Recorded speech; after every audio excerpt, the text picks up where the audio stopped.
Canterbury Park has several connections to the various local professional sports franchises. Minnesota Twins American League Most Valuable Player Joe Mauer followed in his grandfather Jake's footsteps as he too played professional ball. However, it's his grandfather's passion for horse racing that Joe grew up watching every summer. Grandpa used to take us around and watch horses work, and we loved it. One thing I remember, the jockeys, they would give me a bunch of their goggles. When we were younger, we thought that was the coolest thing ever. I just remember, ever since I was little, him reading the racing form at the living room table. And, I'd take a peek, and he'd go through it with me a little bit. For a quarter of a century, Jake has been selling his tip sheets at Canterbury. While Joe appears to be a likely Hall of Famer in Cooperstown, his grandfather already beat him to the punch, as Jake was inducted into Canterbury's Hall of Fame in 2009.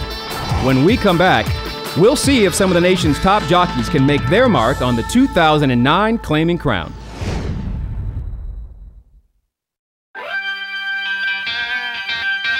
Great race coming up here next.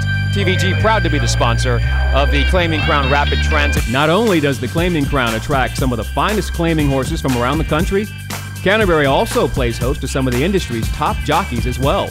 Riders like Hall of Famer Russell Bays, Robbie Alvarado, and Julien Laperoux all took part in this year's Claming Crown. Oh, I got lucky getting Laperoux. I heard he was coming. I called his agent, and they said he called me back and said, absolutely, we'd love to ride your horse. Trainer Jamie Ness saddles Max Ahead in the Rapid Transit. Ness won the first race of his career at Canterbury in 2000. Ever since then, Canterbury Park and the Claming Crown have held a special place in the heart of this 35-year-old trainer. My owners are blue-collar people. They can't afford to go out and spend a lot of money for a young horse and not have it pan out. They'd be out of the business, So we have to claim horses that we know we can probably, make some money with. And I just hope he breaks good and gets a good trip, and then may the best horse win. Hope we don't have any adversity. Stand by for the Rapid Transit. Your head straight, Max. And there. Oh, he stumbled badly. Racing in the TVG Rapid Transit, and all joking aside, is doing anything but joking out of the gate. He is fast. Stumbled badly and coming all out. Joking aside, with a killer crossover, opens up by one. Grand Traverse is next to the inside of Max Ahead. Outside of that is second. And You're My Boy Blue is prominent, 2.5 lengths from the lead. Heat's Pride, the Texas Charge. Come on, Max, in a good spot, buddy. And Idaho Joe is at the rear. And they have a quarter of a mile to go. And all joking aside, leads it by 1.5. Grand Traverse is next. Then we come to You're My Boy Blue. Max Ahead's winning streak is over. Jose Ferrer is asking, all joking aside, for everything he has. Grand Traverse between them, and You're My Boy Blue is getting all of the racing muscle. It's You're My Boy Blue coming up in the black in the Rapid Transit. You're My Boy Blue prevails. 10,500 victories and counting. You're My Boy Blue. Russell Bays making it happen for Lloyd Mason. They came here with a plan. They have a string of horses together, and they finally make it work out in race number 5, the TVG Claming Crown Rapid Transit, with an outstanding move from off the pace at a nice price. Stumbled a little bit coming out, huh? Yeah. But then after that, we got a good position. Yeah, good position, yeah. Then we just sit there very easy. And straight for just no response. Okay, buddy, thank you very much. All right, thank you. Take care. Thank you. You bet. Through the first half of the Claming Crown program, Alvarado and Bays had already tasted victory. Now, Laperoux seemed poised to get his own taste on the favorite, chasing the prize in the Express. Alvarado won an hour ago. Bays just won 25 minutes ago, so maybe it's Laperoux's turn, and Chasing the Prize is a horse that can sit off the pace a little bit. Stand by for the $50,000 Claming Crown Express. And they're racing in the Express, and they've broken a line.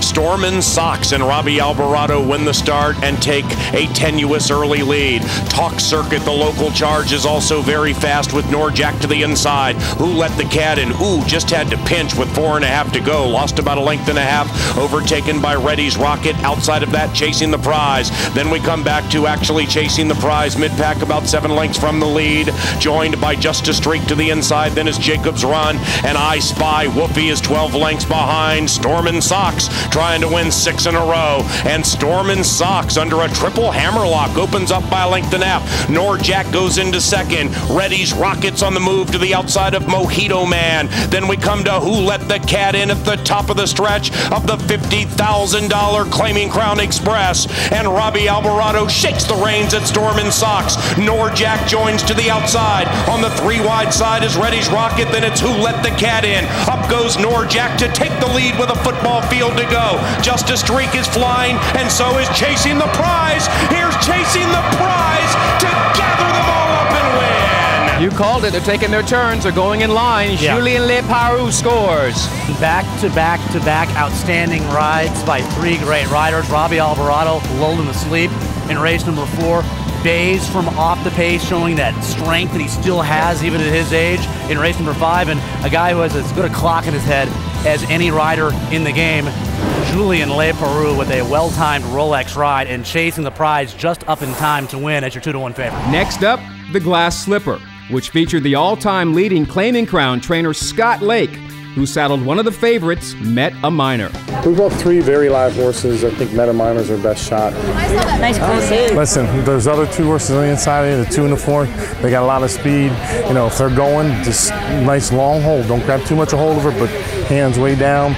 Don't take a big hold and choke her, all right? I know Scott likes his chances here with the 7 as well. And, you know, she started her career, she was not a winning machine, and she was 0 for 16 in 2008. Scott Lake claims that all of a sudden she's 4 for 6 in 09. Come on, you can do it. You can sit down. Fox goes in, Sky and Mighty. He was getting ready to. Racing, and another perfect start. It's Margie Marie, the gray filly, sipping out of the gate with Barry Compton, and immediately putting 2 on the field. She is going in lickety-split fashion. Metal Miner is next, and it's Dana's Bell, 5 lengths from the lead to the inside of Frisco let her go. Fox. After that, we have Miranda Diane, 7 lengths out of it. Margie Marie has opened up 5 lengths into the car turn. She did the opening quarter in 21-1. Thunder and Bell is next to the inside of Sky and Mighty.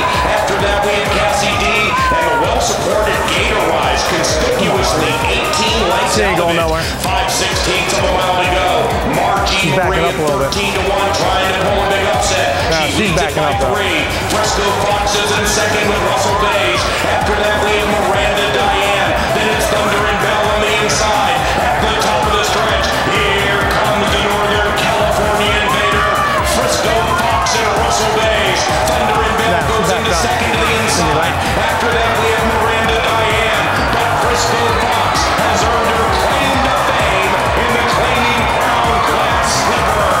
Unfortunately for Lake, Met a Miner would empty out after stalking the first half mile.